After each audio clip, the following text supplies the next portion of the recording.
debe haber una manera responsable de indicar a la ciudadanía el por qué aprobar y el por qué no aprobar. Estos son los puntos que la ciudadanía, el electorado debe tener claro. Son tres preguntas.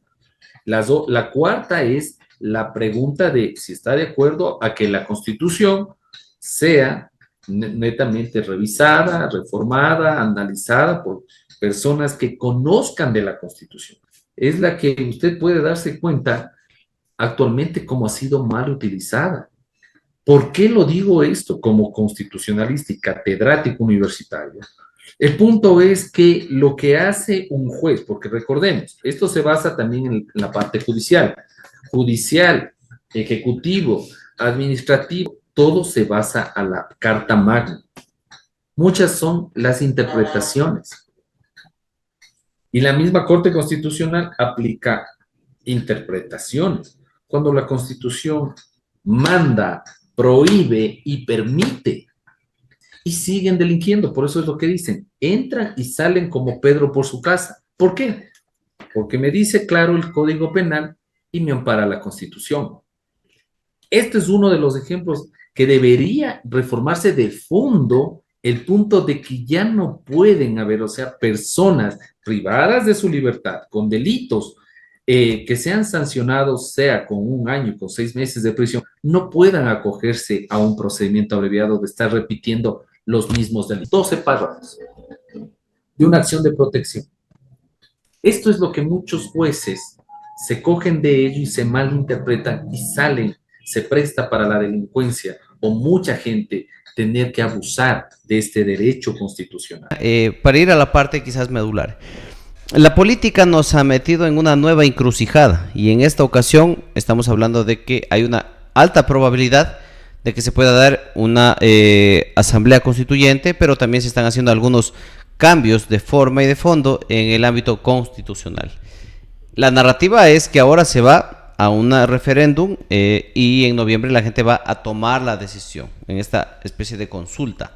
Pero la parte técnica, la parte jurídica menciona también de que esta corte, a pesar de que es esta constitución, aparte de ser garantista de derechos, en la parte ejecutora administrativa tiene mucha complejidad, no es tanto como se lo dice. Entonces, no sé cuál es el inconveniente que usted le ve en este caso entre la parte política y la parte jurídica con este panorama que nos desenvolvemos en el país, estimado doctor Leonardo. Buenas tardes, tenga usted buen día. A todos nuestros radio escuchas. Bueno, efectivamente son dos aristas muy complejas. Por supuesto, tenemos lo que es el tema social, lo que está pasando actualmente en el país, del paro nacional, y tenemos obviamente la otra arista que es una reforma a lo que es la situación de un referéndum y aprobación a una constitución. Recordemos de que aquí, primeramente, la Constitución es lo que se analiza, es decir, es la madre de todas las leyes, la que en sí va a dar un reflejo de una luz verde a todas las reformas que vengan después. Hay que tomar en consideración, una constitución no ha sido totalmente revisada desde el 2008 y que lamentablemente hasta la actualidad no se ha podido revisar específicamente los puntos neurales de una constitución. ¿A qué me refiero, mi querido John? En el punto, por ejemplo, de las acciones de protección. Acciones de protección que, o sea, activan las personas lo que es y lo que no es, y lamentablemente los jueces dan luz verde para que se aplique unas acciones de protección. Artículo 88 de la Constitución, lo que son un habeas corpus, un habeas data, una acción extraordinaria de protección.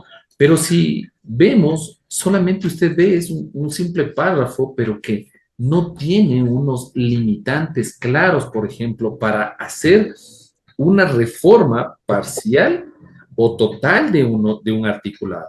Por ello, qué importante es que se vayan tomando en consideración este tipo de análisis en una aprobación de una constituyente para reformar la Constitución. Ahora, no mezclemos lo que es el referéndum. El referéndum para nuestros amigos que nos están escuchando son distintos, son preguntas, en otras palabras, que le consultan a la ciudadanía y le dicen, ¿usted está de acuerdo que ahora ya en la Constitución dice que es prohibido que una base extranjera esté, pero ahora preguntamos a la ciudadanía que esté una base militar extranjera en el país, sí o no? ¿Estaría usted de acuerdo? Por supuesto, ahí usted va a decir, me parece bien, me parece mal, pero ¿por qué me parece bien? ¿Por qué me parece mal? Este es uno de los puntos donde la debería sociabilizarse. Entiendo que va a haber ya la fase donde algunos estarán a favor del sí y otras personas estarán a favor del no. Entonces, allí tiene que quienes están obviamente participando por estas campañas del sí, no, indicar claramente qué es lo que le favorece al electorado, al Ecuador, que se apruebe esta pregunta, de que se apruebe, de que sí va a haber una base militar extranjera en el país. ¿Por qué? Porque nos beneficia la seguridad del Ecuador en el caso de la situación que vivimos de delincuencia. Esto debería analizarse. Y el punto de decir el no, ¿por qué no? Porque no le caen bien los gringos o no le caen bien los israelitas, no le cae bien cualquier país que está acá. O sea, debe haber una manera responsable de indicar a la ciudadanía el por qué aprobar y el por qué no aprobar. Estos son los puntos que la ciudadanía, el electorado debe tener claro. Son 3 preguntas. La cuarta es la pregunta de si está de acuerdo a que la Constitución sea netamente revisada, reformada, analizada por personas que conozcan de la Constitución. No es que recién, obviamente, mire, esta Constitución es la que usted puede darse cuenta actualmente cómo ha sido mal utilizada. ¿Por qué lo digo esto como constitucionalista y catedrático universitario? El punto es que lo que hace un juez, porque recordemos, esto se basa también en la parte judicial, ejecutivo, administrativo, todo se basa a la Carta Magna. Muchas son las interpretaciones. Y la misma Corte Constitucional aplica interpretaciones. Cuando la Constitución manda, prohíbe y permite, no es una interpretación constitucional, sino es lo que yo estoy haciendo, el análisis directo de lo que dice la Constitución. Aquí está en letra muerta. Aquí, mire, aquí, por ejemplo, los derechos dicen, con respecto a unos derechos de protección, le da la indicación al juez. Por ejemplo, el juez, inclusive, muchos no son constitucionalistas, no estudiaron una maestría. ¿Y qué es lo que deja? Abierto. Una acción de protección, una medida cautelar. En el caso, por ejemplo, ¿qué es lo que yo tengo una medida cautelar? Ya la jueza dispuso una medida cautelar en un caso X análogo. ¿Cómo ejecuto? Es un cheque que no puedo cobrar. Está mi nombre, pero no lo puedo cobrar. Así es una medida cautelar que está en la Constitución. Entonces, ¿qué es lo que la persona dice? O sea, doctor, ¿para qué me sirve entonces activar una medida constitucional si no lo puedo cobrar, no lo puedo ejecutar? Este es uno de los problemas que lamentablemente no se pueden hacer efectivo las normas, la estructura constitucional al momento de aplicarla, mi querido John. Ese es el hecho. Y por ello es necesario, por supuesto, refrescar y analizar bien claro esta Constitución. No podemos coger y dejar solamente al aire, al limbo, y que dejamos una interpretación, hablemoslo, errónea, que el juzgador o cualquier ente puede aplicarlo en mal función a favor de la ciudadanía. Doctor, ahora nos seguimos preguntando también el fondo de la aplicabilidad del cambio. Porque todo esto, aunque no parezca, se torna alrededor de un discurso político. Hay los que apoyan que sí y hay los que apoyan que no. Pero sí ha habido un poco más de sociabilidad, no ha habido la mayor sociabilidad por parte, en este caso, del Ejecutivo, quien es el que propone este cambio, de por qué es tan eficiente o por qué es tan necesario hacer este respectivo cambio. Porque, si bien es cierto, constitución o no, la tenemos en este momento y esa es la que nos tiene que regir, pero han habido tantos inconvenientes que últimamente la gente lo que menos tiene es esperanzas en la parte judicial. No se diga a los ciudadanos de a pie, que a veces se sienten sometidos a por qué a los grandes delincuentes de este país no les pasa mayor cosa, pero sí a la gente más pobre, hasta por lo mínimo, es llevado con medidas y con todas las de la ley. Es decir, estamos en un mundo tan desequilibrado que las cosas no se ven de la misma manera, pese a que, entre comillas, está la ley ahí para poderla aplicar. Claro, a ver, el hecho mismo, por ejemplo, de lo que tenemos en las tres preguntas para ir teniendo una secuencia. La otra pregunta, por ejemplo, ¿qué es lo que se basa? Y dicen, ok, eliminemos el presupuesto de los partidos políticos que se les está dando con plata del presupuesto del gobierno, del pueblo. Hablemoslo así, porque hay que hablar con palabras claras al electorado. Con su dinero, los partidos están participando y haciendo campañas publicitarias. ¿Está de acuerdo, sí o no? Si me preguntan a mí, como Leonardo Tipán, yo no estoy de acuerdo, mi querido John. ¿Por qué? Por el hecho es que con ese mismo dinero se da malversación de fondos electorales y mucha gente ni siquiera ha ganado. En estas últimas candidaturas en la asamblea no han ingresado no han ingresado asambleístas, peor, llegaron a mi último puesto, por ahí usted recordará, había memes que dice que le han dado 10 votos solo la familia. Entonces, este es uno de los problemas que debería el electorado. En esta pregunta, porque es pregunta y no nos confundamos, ahí es cuando yo puedo decir efectivamente, ¿por qué mantener a tanto movimiento político con mi plata? Con mi presupuesto, más de 5 millones de dólares destinados para los partidos políticos. Y si alguien quiere participar, que vaya, haga un quiz solidario, que vaya a un hornado solidario, que saque sus propios fondos y participe, mi querido John. Entonces, en esas circunstancias, se le pregunta al electorado. Ahí no es que va a haber, por si acaso, el electorado reformas de la Constitución. Son preguntas que le dicen, pueblo, ¿usted quiere eso? ¿Sí o no? Entonces, si alguien dice, sí, quiero que se mantenga, sí, quiero que se elimine, entonces se diga, no, quiero que se mantenga, a mí no me beneficia nada. Ok, se va a ver este punto. Ahora bien, vemos el hecho de que lamentablemente, por ejemplo, el tema de asambleístas.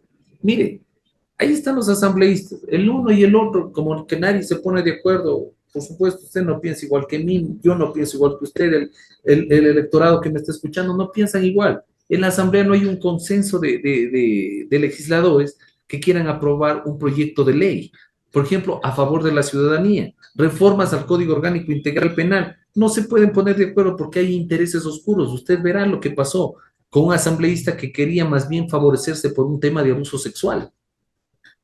Entonces, el hecho es que le conviene a algo personal, a algo de una camiseta electoral, a un partido político, pero no a la ciudadanía. Por ello, este tipo de preguntas sí deben ser sociabilizadas y desmenuzadas para que el electorado tenga conocimiento del por qué yo voy a decidir, por un sí o por un no. Esto es importante, porque caso contrario, o sea, vean, a veces la ciudadanía dice, o sea, ¿y en qué me favorece? Yo necesito trabajo, yo necesito ingresos, yo necesito salir adelante con mi familia, en mi país. ¿En qué me favorece? Por supuesto, nos favorece el momento de la cuarta pregunta poder hacer un análisis y decir, ok, el derecho, por ejemplo, a la familia. El derecho a la familia es fundamental. Es un libro, si usted coge y se pone a revisar, es de manera general, pero no tenemos unos puntos claros del derecho a la familia, los principios y valores que debería tener una familia. No podemos dejar desintegrado para que exista tantos jóvenes que sean reclutados para el tema, por ejemplo, de las grandes bandas delincuenciales que reclutan para que esos jóvenes luego estén delinquiendo, que por $100 estén matando personas. Este es el punto. ¿Por qué? Porque no hay una constitución clara que les deja totalmente en sí a un derecho que los niños, niñas, jóvenes, adolescentes requieren poder vivir en el Ecuador y no tener que pensar en actos que no son los correctos. A usted, como experto en el ámbito constitucional, le pregunto de manera muy general. Si usted me tendría que dar 3 ejemplos de por cuál se tendría que cambiar la Constitución y para que la ciudadanía lo pueda tener claro de una manera didáctica, ¿cuáles podrían posiblemente ser esas 3 justificaciones sencillas para que la gente pueda también analizar y ver la otra postura de lo que se viene dando en el panorama político hoy en día? Bien, gracias. Una de las preguntas, cogiéndolo así, ya no de la Constitución, no confundamos las preguntas que se va a hacer al electorado que acabé de mencionar, sino de la Constitución.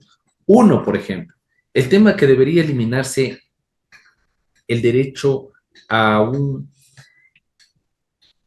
procedimiento directo.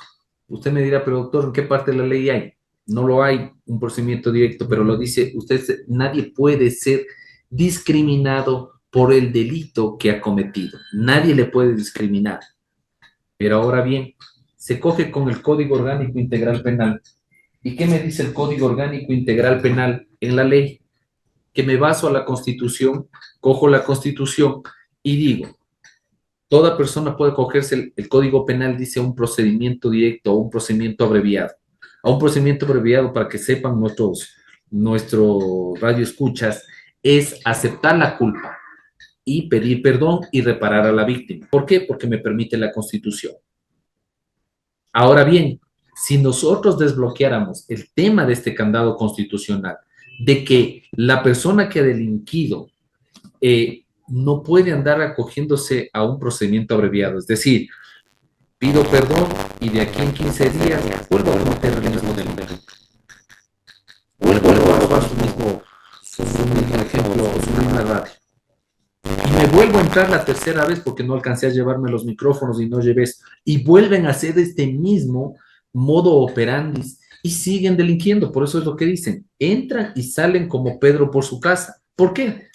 Porque me dice claro el Código Penal y me ampara la Constitución.